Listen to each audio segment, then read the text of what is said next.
Liberals, whatever we think of the Liberal Democrats, I guess at least they've been consistent that they want to remain.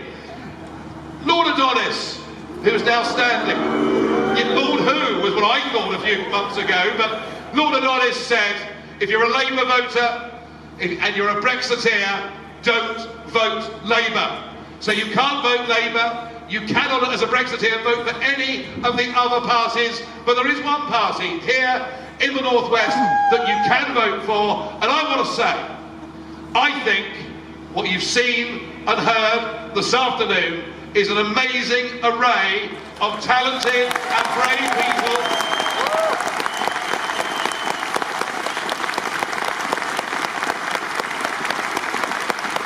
And they need your help, they need your support, they really do. You know, when you think about it, that referendum on the 23rd of June 2016, we were told by everybody that the way we voted would be honoured and implemented.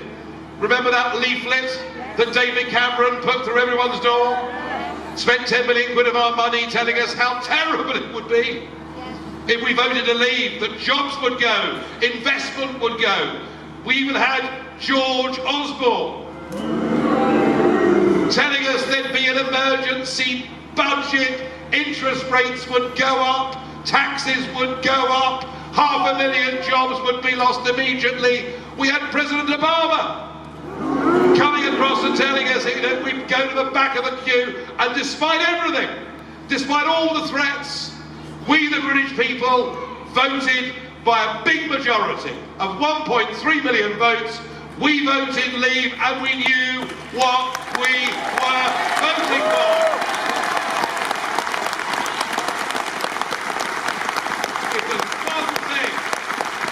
If there's one thing that really drives me mad, it's being told again and again. It's being condescended to, patronised, and being told we didn't know what we were voting for. When I think we did know what we were voting for.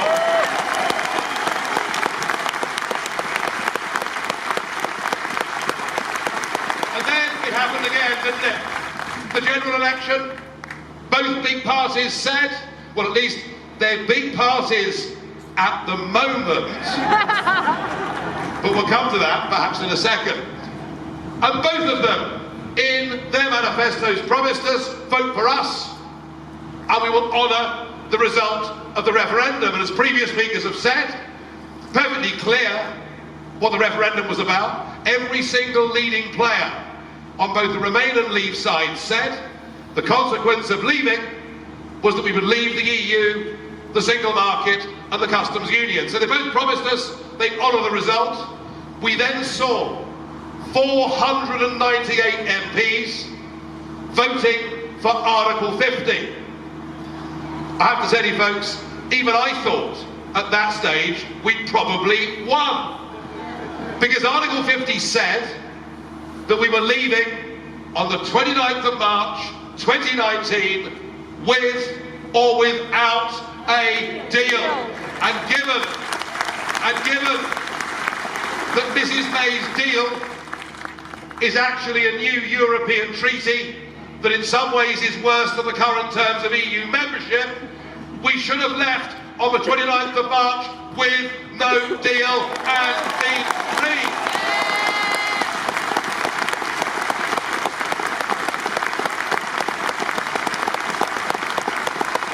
There has been no equivocation about this. We want to be able to make our own laws. We want, as Heinrich rightly said, to take back our territorial waters, to bring back tens of thousands of jobs to our fishing communities. We will not have the European Court of Justice telling us what we can and can't do.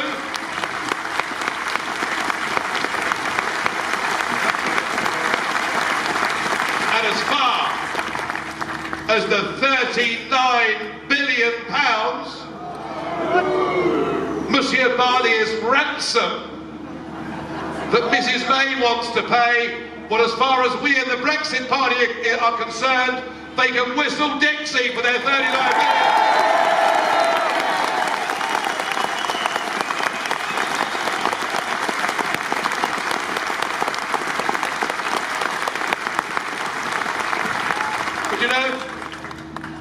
this is about more than just leaving the European Union. There is something absolutely fundamental at stake here. Can you imagine if in an African country there'd been an election or a referendum that had been overturned? Many of those in the Remain camp would right now be having fits of the vapours, demanding that the United Nations was sent in and that democracy must win through. But here in the country that has had a continuous parliament since the 13th century, here in the country that did more than anybody in the world to develop the concept of parliamentary democracy and then to sell that concept to the post-1945 world with decolonisation, here in the country that has the mother of parliaments. It is in our very country where the very democratic process has been willfully betrayed by a political class who have acted, in my view, in the most disgraceful, almost treacherous manner.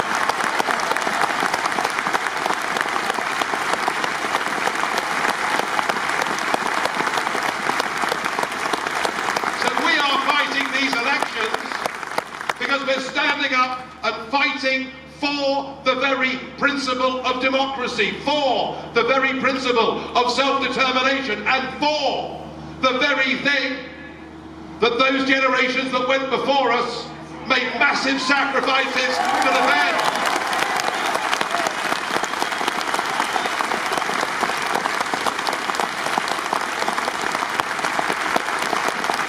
It is about democracy.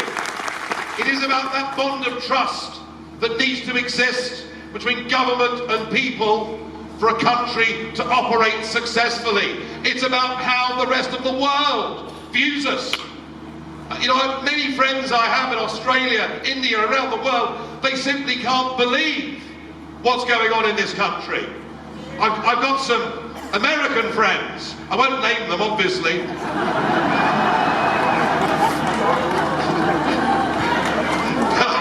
I've got some American friends who simply cannot believe what is going on. So, ladies and gentlemen, when you leave here today, I want this to be in your minds. We are not asking you on the 23rd of May to simply go out and to protest. This is about more than just fighting back against the establishment. More than that, important though that is. Our ambitions are much higher than they've ever been before. You know, frankly, even if they did force a second referendum upon us, and we won it by an even bigger margin, I don't believe that this Parliament and this government would deliver it. I just don't. We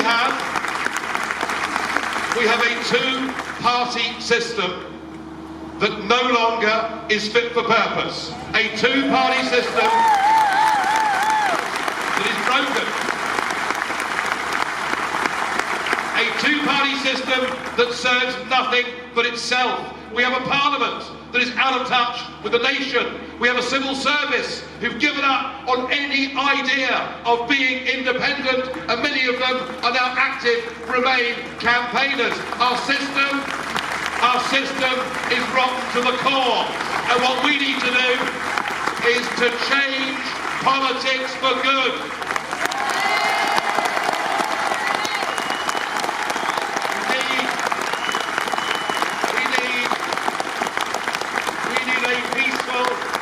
Political revolution in our country, and we are standing here, as I say, not just for the next 3 weeks, but we are going to win back our birthright. We are going to win back the ability of our nation to be democratic.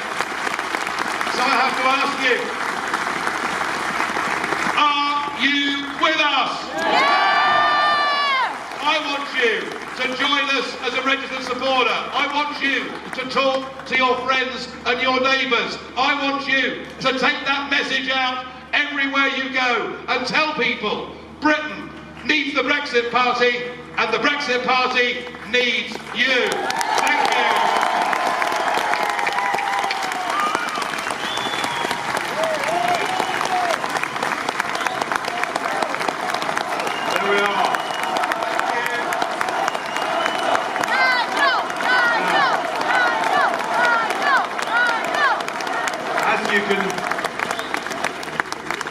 As you can hear, ladies and gentlemen, he hasn't lost his touch, has he?